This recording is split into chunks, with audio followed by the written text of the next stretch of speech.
नमस्कार दोस्तों, शिक्षक भर्ती से रिलेटेड आज उस महत्वपूर्ण फैसले की हम बात करेंगे जो कि वर्तमान के साथ-साथ भविष्य में हजारों अभ्यर्थियों की मेरिट को प्रभावित करने वाला है। किस प्रकार से अभ्यर्थी इससे प्रभावित होने वाले हैं और इससे निकलने के समाधान क्या कुछ हो सकते हैं? किस प्रकार से चयन परीक्षा की मेरिट प्रभावित होगी? सभी चीज़ों को लेकर के ए टू जेड हम यहाँ पे बात करने वाले हैं बिना किसी डाउट के। सबसे पहले तो आपको बता देना चाहता हूँ कि शिक्षक पात्रता परीक्षा 2024 को लेकर के हाई कोर्ट के द्वारा यह फैसला सुनाया गया है, जिसमें कि अभ्यर्थियों की जो याचिका थी उसको सिरे से खारिज कर दिया गया है। किस संबंध में याचिका लगी थी, आखिर कौन सा निर्णय था, कौन सा नियम था जिसके संबंध में याचिका लगी थी, अब हम उसकी बात करें तो आपको बता देना चाहते हैं कि मध्य प्रदेश शिक्षक पात्रता परीक्षा 2024 के बाद मध्य प्रदेश की ही आपकी शिक्षक चयन परीक्षा 2025 का आयोजन यहां पे किया गया था, जिसमें कि एक नियम लागू किया गया था 12.5, जिसमें बात कही गई थी कि मध्य प्रदेश के आरक्षित वर्ग एसटी, एससी, ओबीसी या ईडब्ल्यूएस कैटेगरी के वे अभ्यर्थी जिनके द्वारा पात्रता परीक्षा में आरक्षित वर्ग यानी कि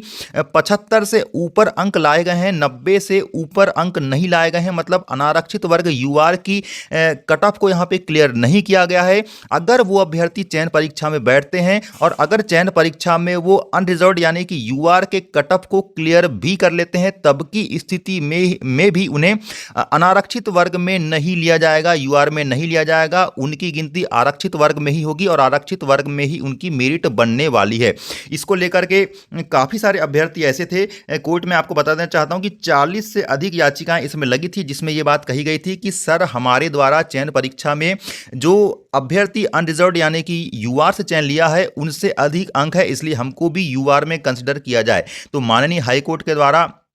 उनकी याचिकाओं को यह कहते हुए ठुकरा दिया गया कि आपको पता होना चाहिए कि चयन परीक्षा, जी हाँ दोस्तों, चयन परीक्षा जो है उस चयन परीक्षा की जो शर्तें हैं उसको बाद में चुनौती नहीं दी जा सकती, सब कुछ अगर पहले से क्लियर है तो। तात्पर्य यहाँ पे यह है कि अगर आपने पात्रता में यूआर से कम अंक लाया है तो चयन परीक्षा में आपको यूआर में कंसिडर नहीं किया जाएगा। क्यों नहीं किया जाएगा? क्योंकि आपने छूट का लाभ ले चुका है। जी हाँ दोस्तों, आपने अपनी कैटेगरी का लाभ यहाँ पे पात्रता परीक्षा में ले चुका है और बार बार उसी कैटेगरी का लाभ आपको चयन परीक्षा में नहीं दिया जा सकता है। तो इस फैसले को लेकर के क्या कुछ प्रभाव यहां पे पड़ा अभ्यर्थियों में, अगर इसकी बात करें तो आपको पता होना चाहिए कि इसमें यहां पे जितने भी अभ्यर्थी जो पात्रता परीक्षा में जनरल के कट ऑफ को क्लियर नहीं कर पाए थे लेकिन चयन परीक्षा में जनरल के कट ऑफ को क्लियर किया था, उनको उन्हीं की श्रेणी में यहां पे सीमित कर दिया गया है, जिससे कि आरक्षित वर्ग की कट ऑफ थोड़ी सी यहां पे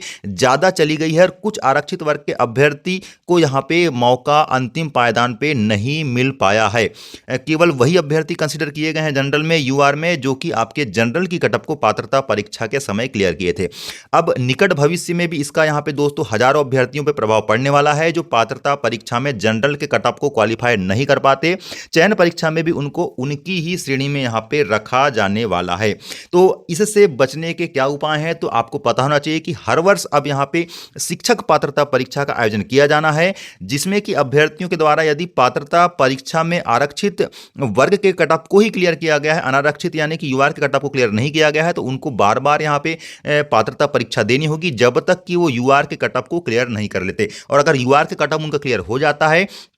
तो किसी भी प्रकार की कोई दिक्कत उनके चयन परीक्षा में मेरिट बनने को लेकर के नहीं है। फिर अधिकतम अंक अगर वो चयन परीक्षा में लाते हैं तो निश्चित ही उन्हें यूआर के मेरिट में भी स्थान दिया जाएगा, बशर्ते पात्रता में वो यूआर के कट ऑफ को क्लियर कर लें। तो बहुत ही गहरा प्रभाव यहाँ पे आरक्षित वर्ग के अभ्यर्थियों पर पड़ने वाला है और इसका सीधा सीधा फायदा आपके अनारक्षित वर्ग की कैटेगरी में मेरिट में आपको देखने को मिल सकता है। तो इसको लेकर के आपके क्या विचार हैं, इस संबंध में भी आप पे जरूर कमेंट करिएगा। आगे इसके अलावा भी कोई न्यूज़ आपके शिक्षक भर्ती से संबंधित होगी उसको भी लाने का प्रयास करेंगे। तब तक के लिए नमस्कार।